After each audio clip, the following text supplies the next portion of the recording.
on faith. And we should be good. We're live. All righty. Let me get my video back on. All righty.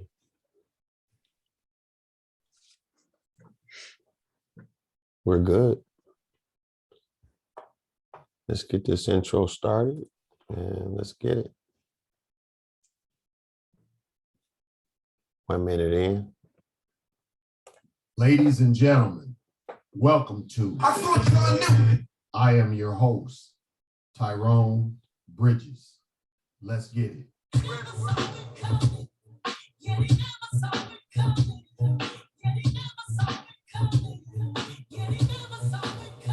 Welcome, welcome. Welcome, everybody. I am your host, Tyrone Bridges, and welcome to I Thought You Knew.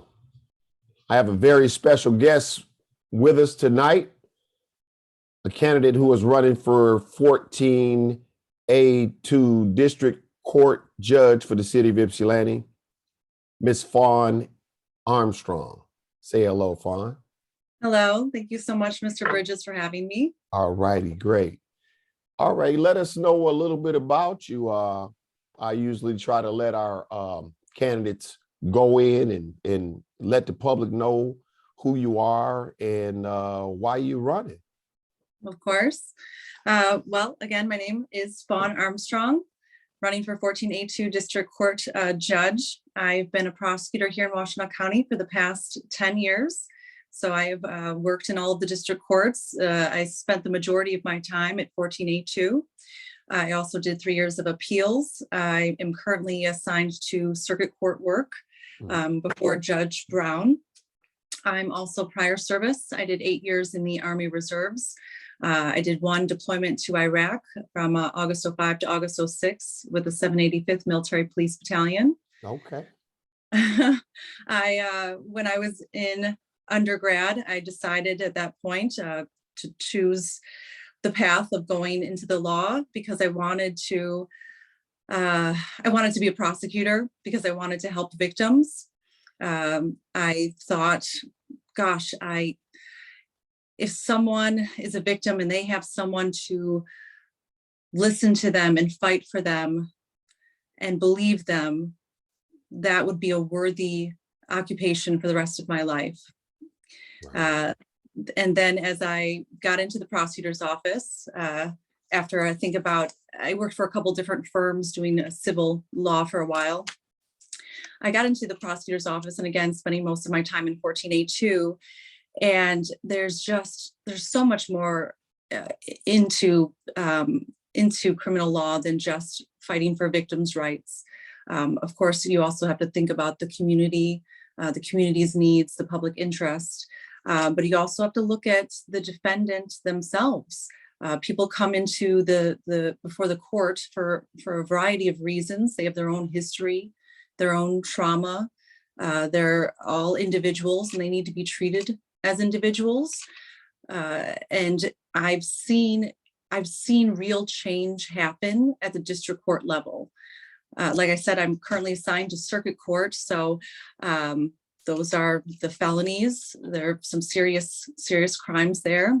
And it seems very, I don't want to say maybe cold or clinical at the circuit court level. Are we pleading?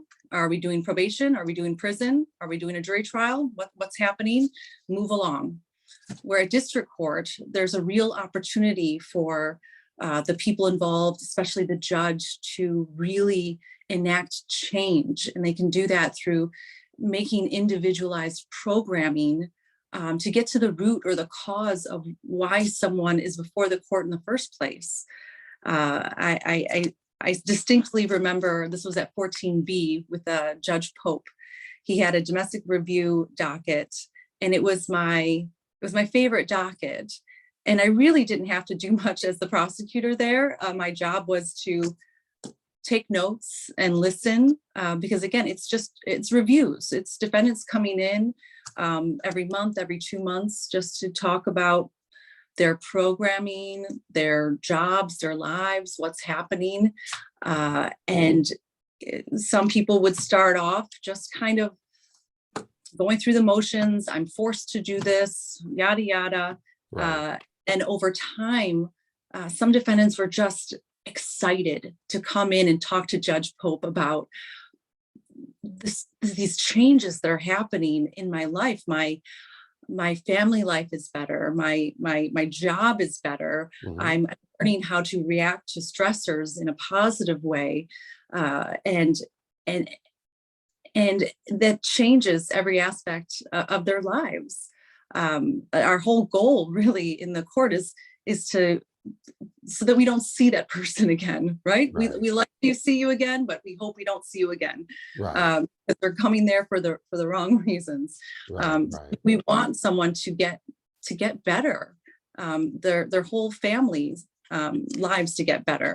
And that's something that I've seen, again, because I've been here for so long in Washtenaw County, especially in Ypsi. I've seen the cycles of abuse, and of violence and substance abuse that affects all of these lives.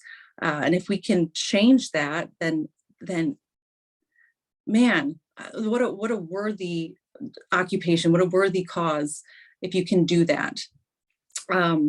I remember coming in, gosh, this was probably one of my first years.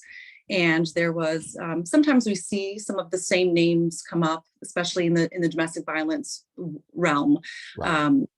It's hard to change. It's hard to reach people. But we would see some of these same names coming up. And then at one point I saw the same last name, but a different first name, Mhm. because it was now the 18, 19-year-old son of that couple who's now committing or allegedly committing domestic violence against his girlfriend, Mhm. right? Because that is something that boy, that child grew up in, that environment of this is how you behave and this is how you react to stress. And gosh, if we could have just gotten to make a change in that family's lives before that child grew up, then maybe that child wouldn't be in that predicament. Mhm. So that's something that I really feel strongly about, and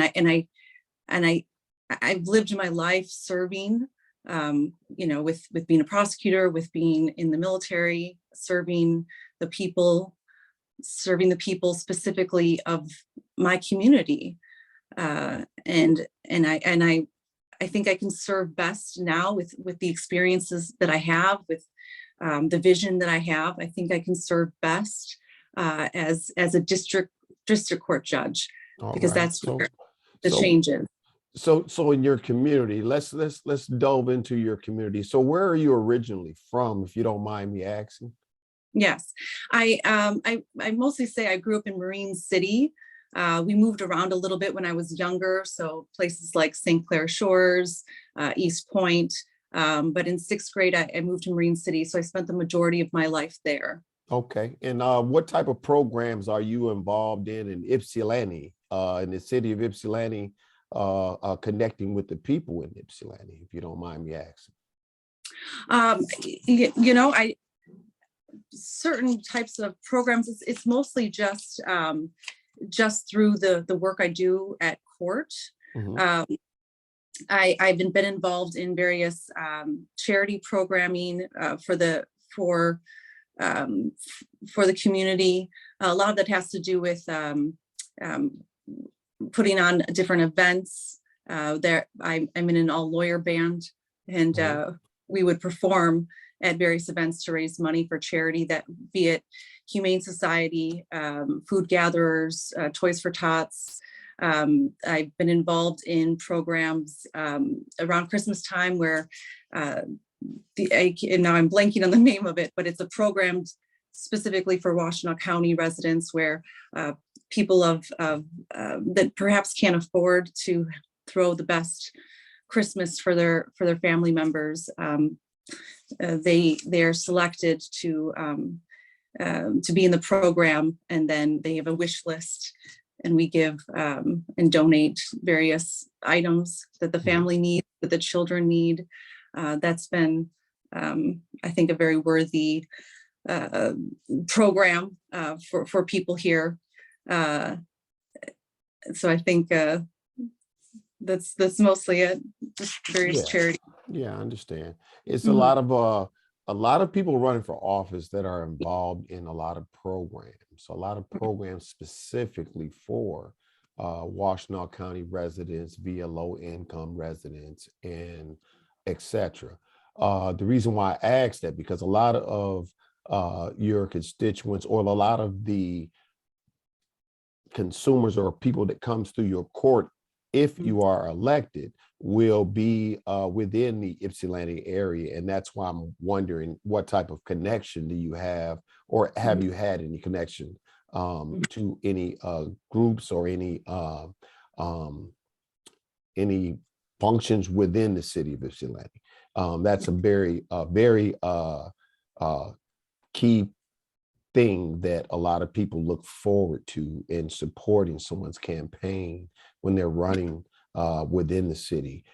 Just, within your campaigning out there, make sure you connect with a lot of these groups. You have Park Ridge, you have a lot of different community organizations. We have Growing Hope. You have different areas, different groups in the area that you could probably definitely get some feedback from, some information to help boost your campaign, as well as meet people within the area. That would be something to look forward to. Thank you. So definitely, so just in the realm of working with families, I always ask people, I'm pretty sure you're a parent as well. Yes.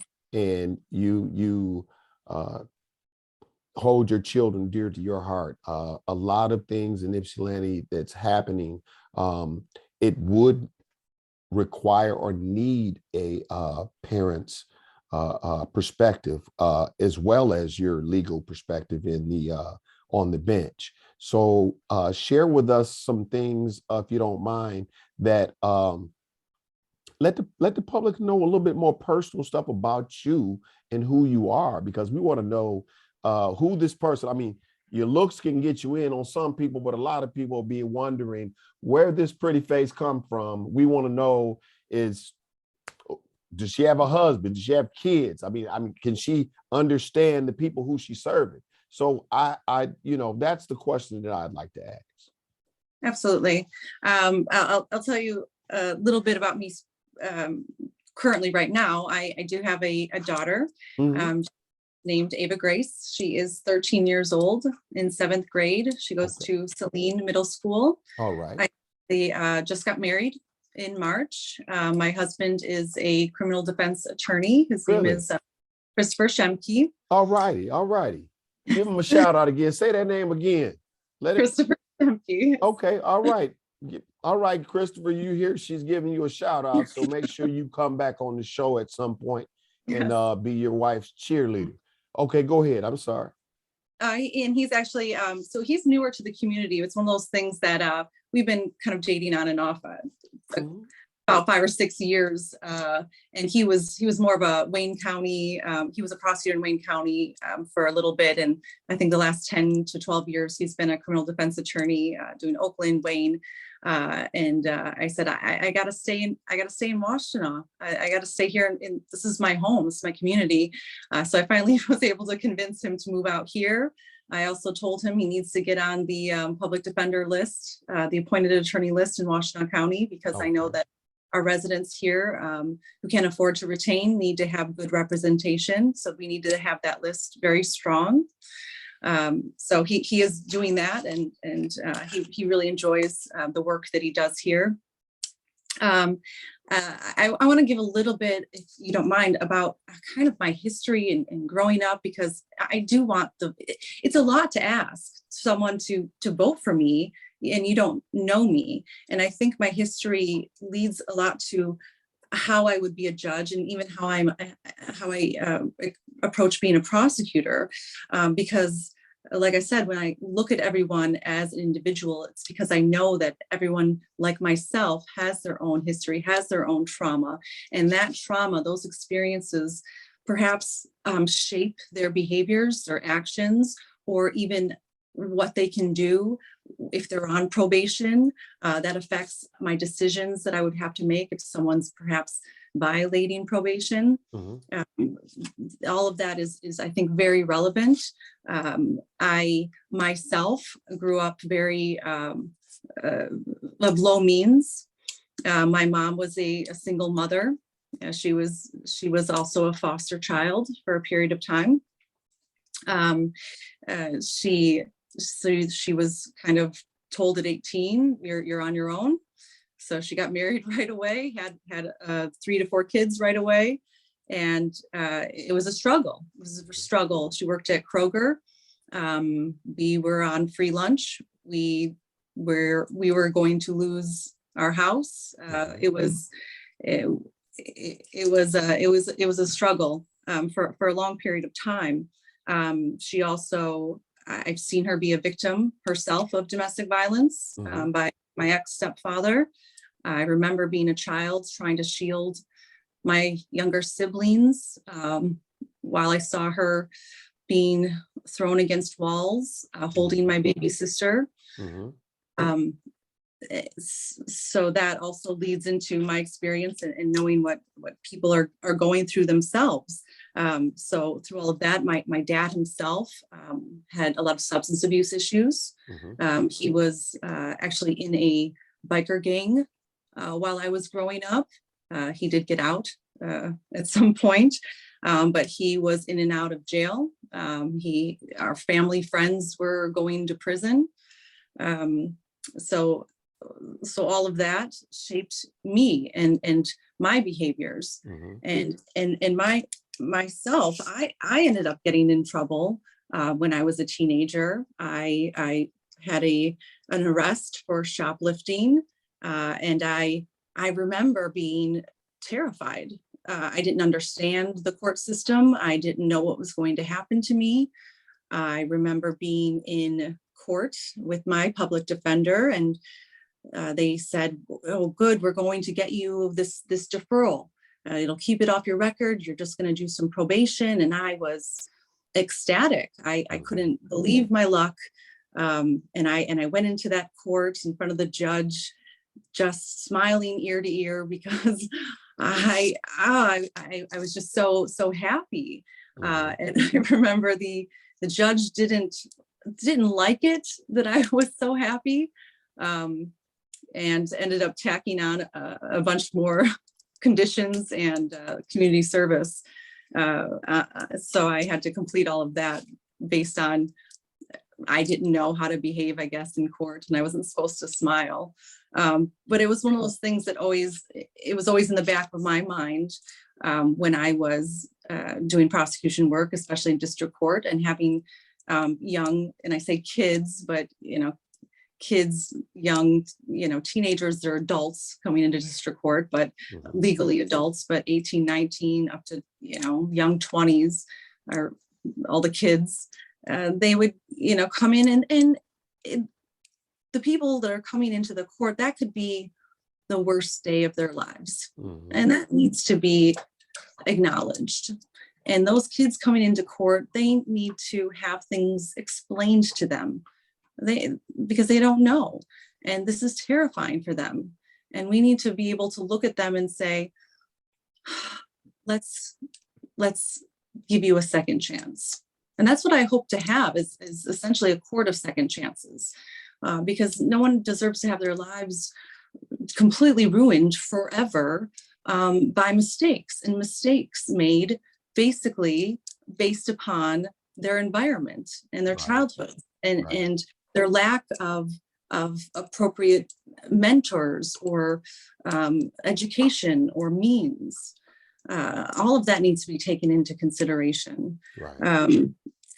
Also, I guess, as an adult, when I became a lawyer, I was a single mother of a 3-year-old, and my first job as a lawyer, I was making $35,000 a year. So I was with no benefits. Mhm. I was also waitressing at night, and still, as a lawyer, I didn't realize, because in my head I'm thinking, oh, you're a lawyer now. No, still just paycheck to paycheck. One car issue away from complete disaster, Mhm. putting everything on credit cards, feeling the terrible mom guilt of I can't afford the fancy programs, or I have the cheapest daycare in someone's garage, Mhm. but I need to work, and Right. this is what I can do. And that all comes into play again in decisions I have to make as a prosecutor and potentially as a judge, because yes, we're putting someone on probation, we're not putting them in jail, but those probation conditions can be overwhelming, especially when you are just trying to survive. And we're also asking someone to pay court fines, and fees, and monthly probation fees, and Right. fees for programming. And it's just, it can be, it seems sometimes insurmountable. Mhm. And that's something, like I said earlier, that comes into play when you're saying this person came in and they're being violated because they didn't do X, Y, and Z on their probation. Oh, so do we just put them in jail, or do we look at their situation and say, maybe they're doing the best they can right now? Right, right. I understand. So definitely we appreciate all that information, but what would you bring as a newly elected judge? What programs or what type of things that you would bring uh to the court system?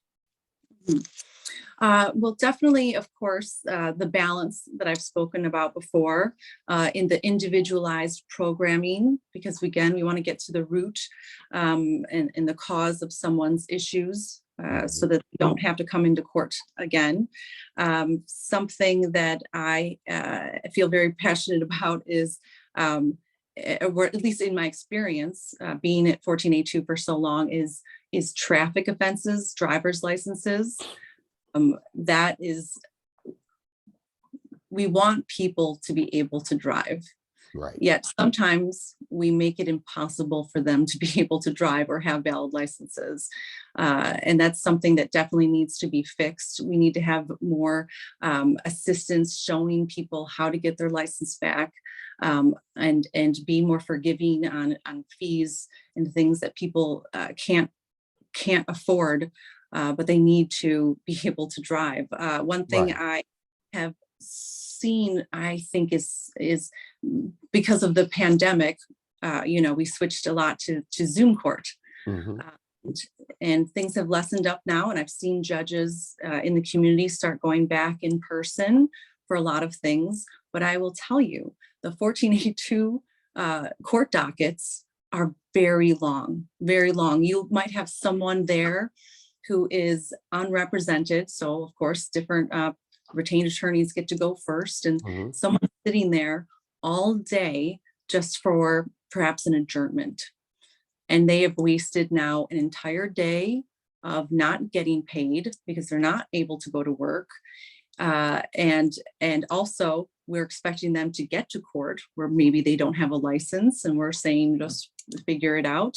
I think that Zoom court, especially for pretrial dockets, should be something that is a regular occurrence. I'm hoping, if I'm judged, to keep that going, because I've seen this happen. Someone can be at work, they're logged into the Zoom, they've got it muted, and then when their case is called, they can ask their boss and say, "Hey, I need to take a break." They can go in the hall or wherever, do their case really quick, 5 minutes, go back to work.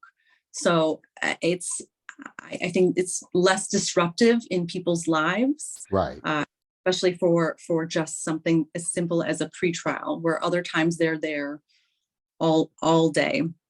One thing I'm hoping to start doing, I recall Ariane Slay starting something called a warrant resolution day. And she did that at 15th District Court. And I think it was a huge success. I remember attending it. Mhm. And a lot of cooperation between the different prosecutors, the public defender's office, and the probation agents. But having a program, because a lot of people that maybe have warrants, they have multiple warrants. A lot of it's traffic. It's all traffic related. Mhm. Someone that can or a day where someone can just come in and say, this is what I have. What can I do here? And then everyone can get together and very quickly just figure out what someone's issues are, figure out resolutions, and handle it, so we can get those warrants off of lien and off of on someone's mind. Because the last thing someone needs is to get pulled over because their headlights out and they didn't pay a ticket, so they have a warrant out for their arrest. And guess what? Now they're spending the night in jail. Right. Now it's completely counterproductive to us wanting them to pay their tickets or get their licenses. It doesn't make any sense when they're sitting in jail for tickets. So that's definitely something. Another thing I was thinking of is a lot of times, especially with the youth, with younger kids who come in with their cases, a lot of the probation terms seem they're not individualized. It's just everyone is going to do the same thing. I think there needs to be some more approach to community service in lieu of fines. Right. Because I don't know if anyone's actually learning anything when they're just forced to pay money that they don't have. But if we can find specific community service programs that also gives that person perhaps a mentor, I think that might change people's lives for the better instead of just money. Like I said, if we can have them do community service with those programs that you discussed, the Growing Hope, the Park Ridge. I also looked something else up that was Supreme Felons, having someone do a community service, do a good thing, but also be mentored by someone who's been through it or can lead them in the right direction. That would, I think, change people's lives for the better. So what is the Supreme Felons program? So that's what I've been researching. I just heard about it. And it's an Ypsilanti program. And I think it seems to be a community service program, but also mentorship. I've seen them do things contributing to raising money for meals, like Thanksgiving turkeys. But it's also put on, I believe, by people who have been through the system and can give mentorship to the youth of our community. All right. Mm-hmm. All right. So is there any type of endorsements that you would like to share that you've already received, if you can share them? I have several endorsements, mostly from a lot of judges I've met throughout the years.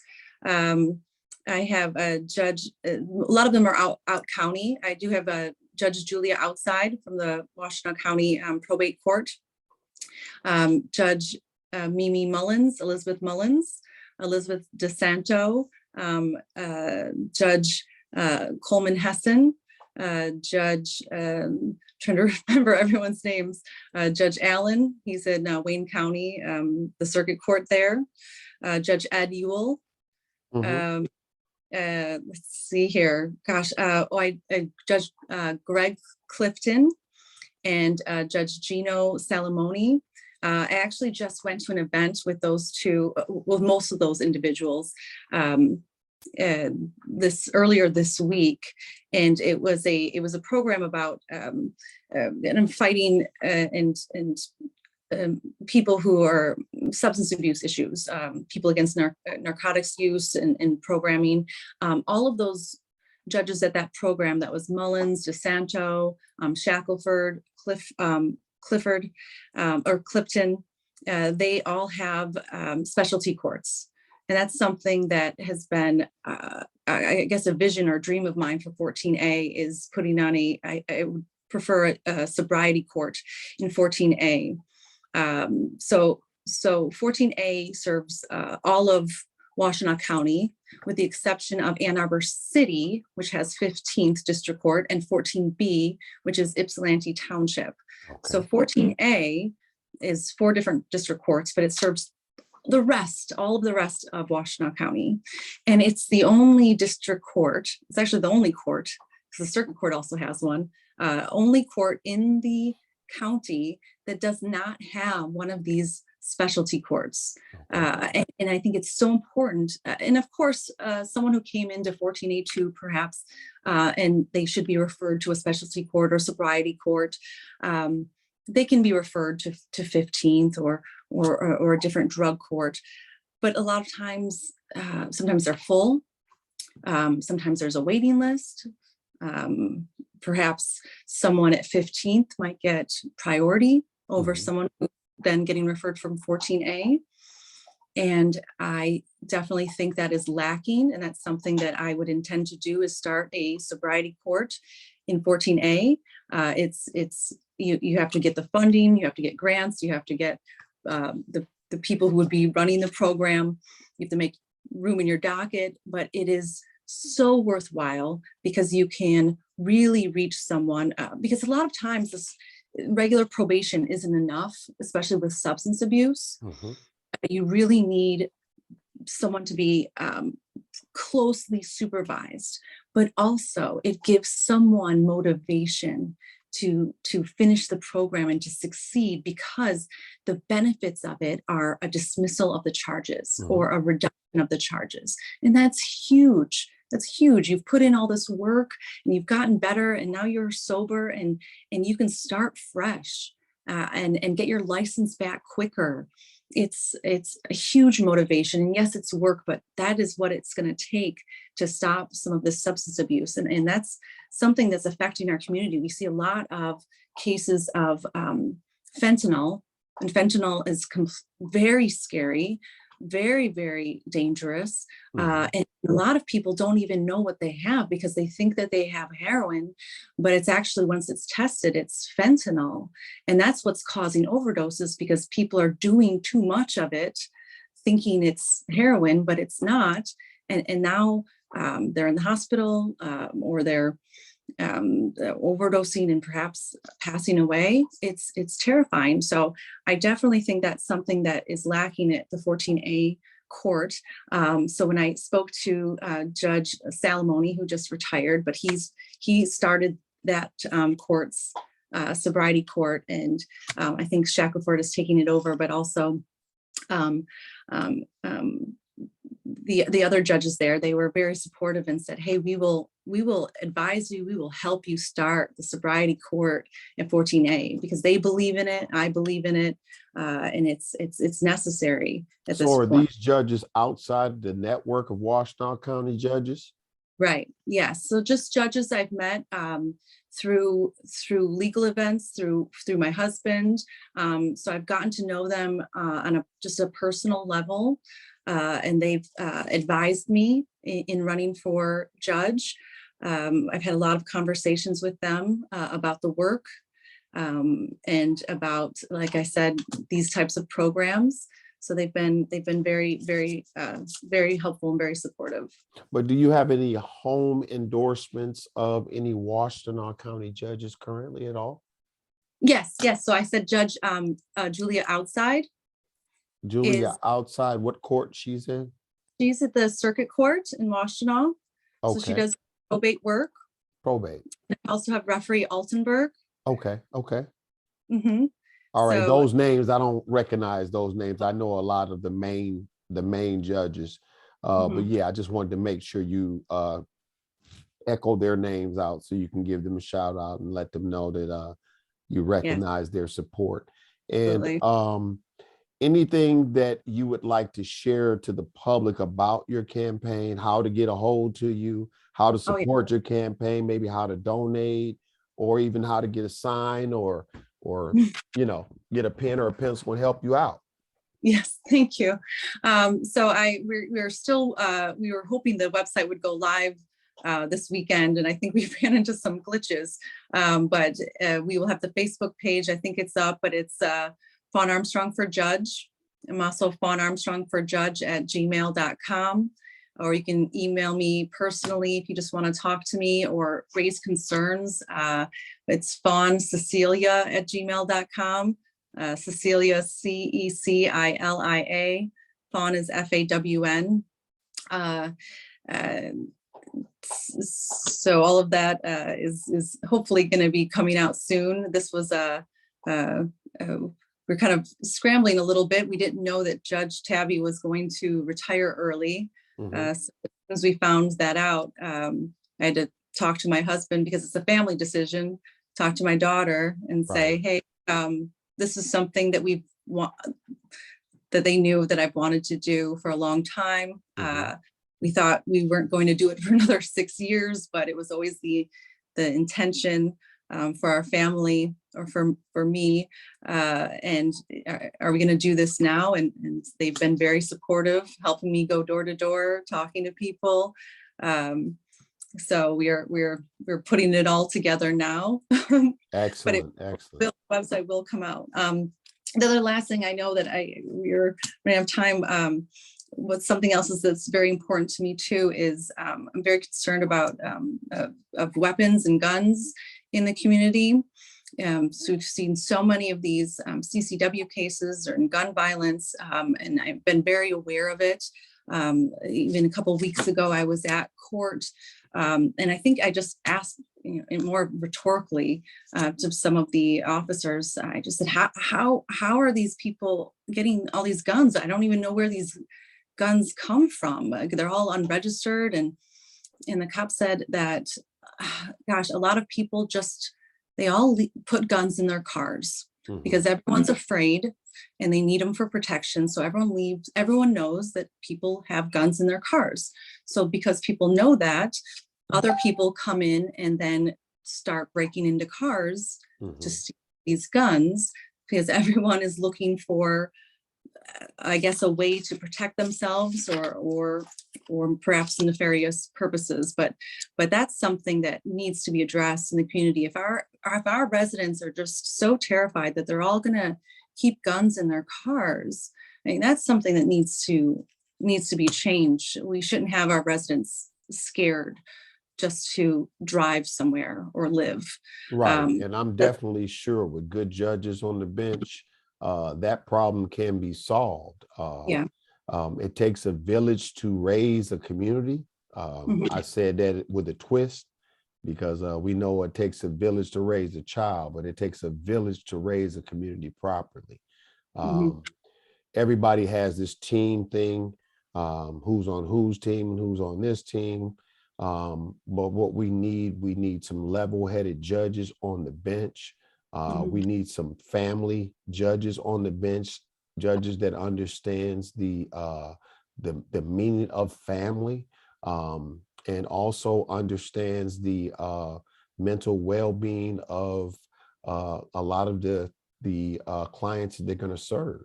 A lot of the clients do suffer from a lot of mental illness and also substance abuse.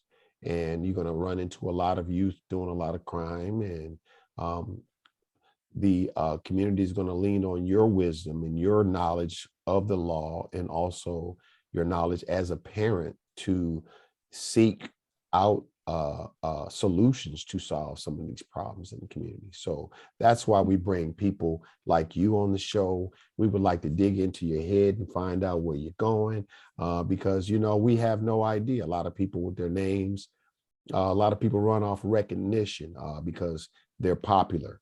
We're glad we got women judges that's running for office, and also male judges African-American judges as well that's running for office, and Black women that's running for office as well. We need all people to come together in our community and also understand that we want our community to be safe, and we want your kids protected too, because we'll be out there kicking butt out there in the community and letting people know, hey, we don't want her kid bothered as well. So we want someone on the bench who have that same vibe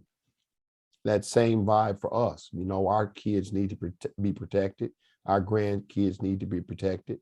And of course, judges ain't all about sending people to jail. Judges all about being a solution to problems, and many problems, I should say. A lot of times I watch court rolls and I see judges being literally a part of the family when they make these decisions, like Honorable Judge Simpson. Judge Tabby, he's very good as well. He understands what he's facing in the community and the type of people that he has. So it's going to take someone with some understanding to fill his shoes and bring a better perspective on the bench. I'm not saying that his wasn't good, but a new perspective, I should say. I stand corrected. I agree. All righty. So if there's anything else that you would like to tell the public real quick, it's not like we're pressed for time. This is my show. I just would like you to share it with them. Let them know where you're going to be at next, where to get some information, where to get some literature. I know your website ain't up, but that don't stop nothing. People still want to vote and they want to know who you are.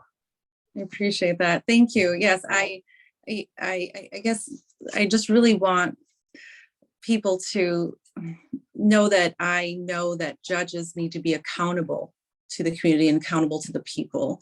So this is not just my vision. This needs to be a community vision, and I need that input from people, people that live here. I've lived here, but everyone has their own perspective. And if there's something that you see and you think needs to be changed, then I am all ears, and it will be continuous throughout. If I am elected, this isn't just I take the bench and then forget everything else. It's got to be evolving constantly. There's new struggles that will pop up constantly, and that's something that we need to be able to adapt to. And I always want to be open to that. I hope that I can, if anyone is looking to get advice about going to law school, when I went to college, it was my mom's dream that all of her kids went to college because no one else had in our family. So I was the very first to ever go to college, and I didn't know what I was doing. And then when my mom said, maybe you should be a lawyer, and I couldn't fathom it because I had never met a lawyer. I had never met anyone that went beyond or even went to college. And I thought that's something that, other people do, or well-to-do people become lawyers. It takes a lot to just to start off on that without knowing anything. And so I hope that's one of my dreams really as a judge, is being able to give someone to believe in them and say that you can do this too, and see it happen, for them to come back and say, I graduated, and gosh, I would love to swear them in at some point, have them intern for me. I hope to be able to give that motivation to other people, believe in them, because again, with what I experienced as a child, with different abuses, and lack of real opportunity, it affects you as a person. It affects your self-confidence and what you think you can do. It really, I think, took me going to when I went through basic training for the military,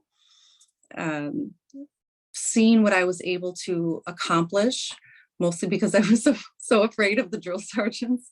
But being able, putting yourself in those types of stressful circumstances and situations and being strong through it and fighting through it, and you just, gosh, you realize that you have the power within you this whole time. It's amazing what you can accomplish, and you have that intestinal fortitude in you. You do have it. So I hope that I can perhaps bring some of that hope to the community. Fantastic. And if I didn't say earlier, I want to tell you thank you for your service as well,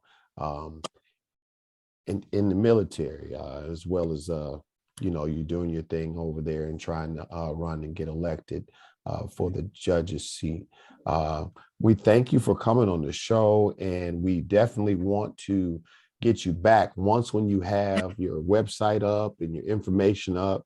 I know campaigning is hard, and definitely, just in case the people want to know how to contact you, is there a telephone number that they may be able to contact you and say, hey, I want to volunteer for your campaign, I want to help get your information out? Is there a number that they can contact you at? Absolutely. And I'll say it twice. Okay. In case you want to write it down, but it's 810 278 1510. All right. 810-278-1510. And that is my personal cell. So you can reach me, you can talk to me about anything, and I will listen. All right. Y'all understand, y'all reach her, give her a call if y'all want to help her campaign. This is Miss Fawn Armstrong, and she's running for 14A2 District Court for the city of Ypsilanti. You guys, thank you very much for coming on the show, and tell your husband once again, you got a hell of a cheerleader from a male's perspective, because he called and said, hey, we got to get her on the show. And what can we do? I honor that brother. I appreciate him, and tell him thank you for being a solid husband. All right. Thank you, Mr. Bridges. I really appreciate it. No problem. And when you do get elected, if you do get elected, make sure you promise to come back on the show so we can do a follow-up with you as well. Oh, I promise to come back on your show. Thank you. All right. Hope to see you soon down the line further in your campaign, so we can get you back on the show, you and your husband, with some more information. Thank you. Thank you so much. All righty. You have a wonderful night, and thank you for coming on our show. Peace. Thank you.